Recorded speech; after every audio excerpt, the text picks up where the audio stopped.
Salam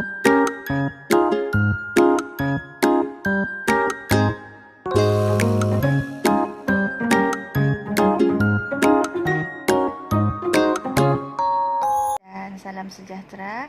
Saya harap semua berada dalam keadaan sehat pada hari ini ya.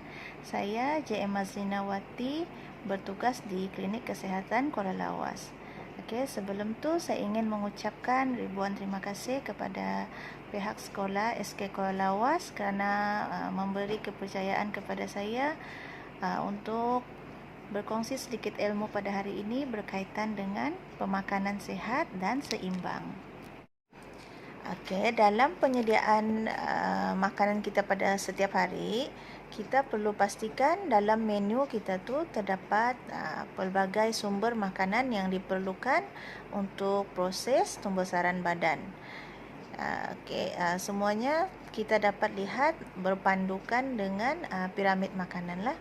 Okey, dalam piramid makanan kita tu ada 5 jenis sumber makanan yang perlu ada, iaitu pertama, sumber buah-buahan dan sayur-sayuran. Yang ni adalah terdapat pada aras keempat, iaitu paling bawah yang dalam piramid makanan Malaysia yang terbaru. Sayur-sayuran dan buah-buahan ni berfungsi untuk membantu sistem imun badan, iaitu membantu dalam pertahanan badan kita melawan jangkitan. Okey, pada aras yang kedua kita ada makanan karbohidrat, iaitu makanan yang membekalkan tenaga. Yang ni pula contohnya adalah nasi, mi, roti, produk bijirin ataupun ubi lah. Aras yang ketiga kita ada sumber makanan protein, iaitu protein ni dia membantu dalam pembesaran badan lah. Makanan dia adalah contohnya daging, ikan, ayam, telur dan sumber kekacang. Okey, dia juga berkongsi aras dengan produk tenusu dan susu. Yang ni sumber kalsium untuk badan dan iaitu tulang dan gigi, pertumbuhan tulang dan gigi, membantu supaya tulang dan gigi kita dapat bertumbuh dengan sihat.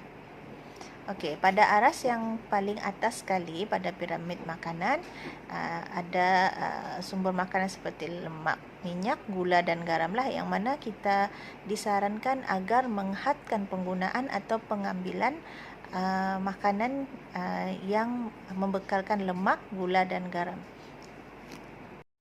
Okey, kita beralih pula kepada makan secara selamat.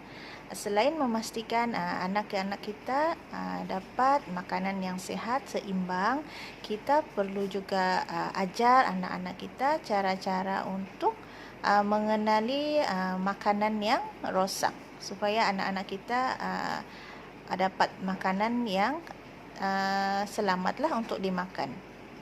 Okey, berpandukan gambar yang akan saya kongsikan, ada 3 langkah untuk mengenali makanan yang rosak dan basi. Okey, pertama kita perlu ajar anak kita lihat pada makanan tersebut sama ada dia berlendir, berbuih, berkulat atau berubah warna. Dan lebih senang lagi kita ajar anak cara melihat tarikh luput makanan. Okey, itu lihat. Yang kedua ialah hidu. Ajar anak kita hidu bau makanan yang tidak menyenangkan dan berbeza daripada bau biasa yang mereka makan. Dan yang ketiga, rasa. Rasa basi pada makanan ataupun busuk yang tidak boleh dimakan lagi. Okey, itu adalah 3 langkah cara untuk mengenali makanan yang rosak, iaitu lihat, hidu dan rasa. Kita perlu ajar anak kita dari awal, terutamanya cara ataupun di mana perlu anak-anak kita lihat tarikh luput makanan. Okey.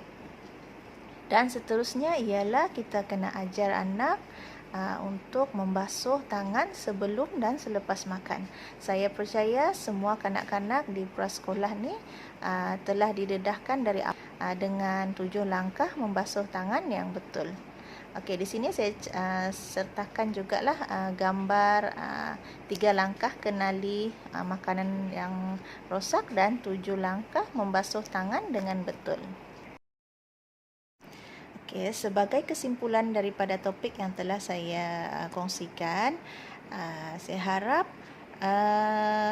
selepas ini kita ada idea untuk menyediakan makanan yang lebih seimbang, lebih sihatlah untuk keluarga dan untuk anak-anak.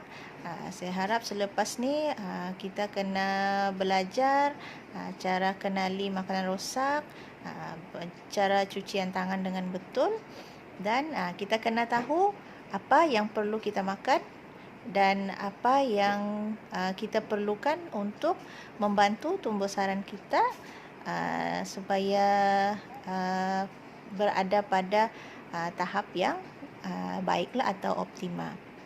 Okay, sebarang kekurangan dalam perkongsian video ini saya mohon maaf, dan saya harap kita dapat bekerjasama lagi pada program yang akan datang. Sekian, terima kasih.